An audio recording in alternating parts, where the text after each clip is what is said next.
Le groupe Soft chantait Crime contre la Guadeloupe.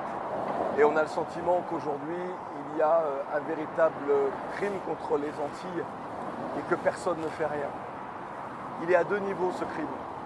Le premier, en ce qui concerne le chlordécone, qui aurait dû, et depuis très longtemps, être interdit. Il n'aurait même jamais dû être utilisé en si grande quantité dans les plantations de bananes de Guadeloupe et de Martinique.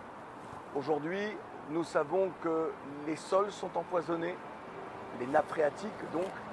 Nous savons que le taux de cancer de la prostate est bien plus élevé en Guadeloupe et en Martinique que dans le reste de la France, France hexagonale donc, que tout le monde sait et que personne ne fait rien. Il y a donc là un crime contre une population dont les territoires d'ailleurs n'existent même pas dans la représentation officielle de la France. Donc comment voulez-vous que l'on se soucie des problématiques et des problématiques de santé publique en ce qui concerne ce qui nous occupe aujourd'hui, des personnes qui appartiennent à ces territoires? Il faut que ça change. En ce qui concerne les sargasses, nous avons là encore un autre problème extrêmement grave.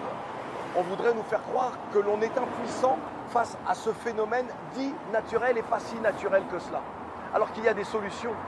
Les sargasses deviennent toxiques lorsqu'elles échouent sur le littoral et lorsqu'elles pourrissent. Mais si elles étaient freinées au large, si elles étaient récupérées au large, eh bien il n'y aurait pas ce problème de toxicité dangereux pour la population. Et puis, de ces algues, on pourrait faire certaines choses.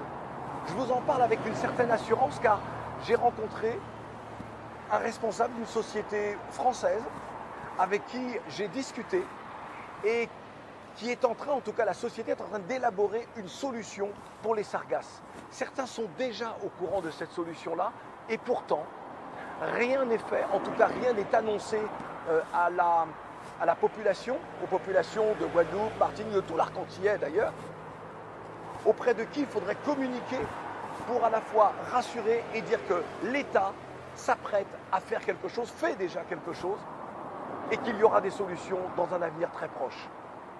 Donc on ne peut qu'être révolté face à de telles situations et se dire qu'on n'a pas envie de se laisser faire, quoi. Les populations de la Guadeloupe et de la Martinique n'ont pas envie de se laisser faire.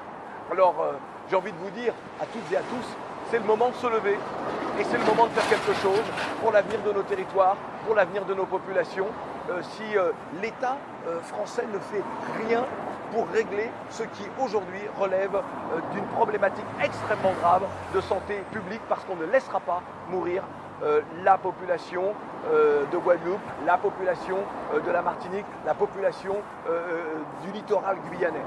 Donc nous, en tout cas, on est mobilisés. Lorsque je dis nous, je parle des femmes et des hommes qui sont au CREFOM, qui sont membres du CREFOM, le Conseil représentatif des Français d'outre-mer, et puis toutes les personnes éprises de justice et d'égalité dans ce pays.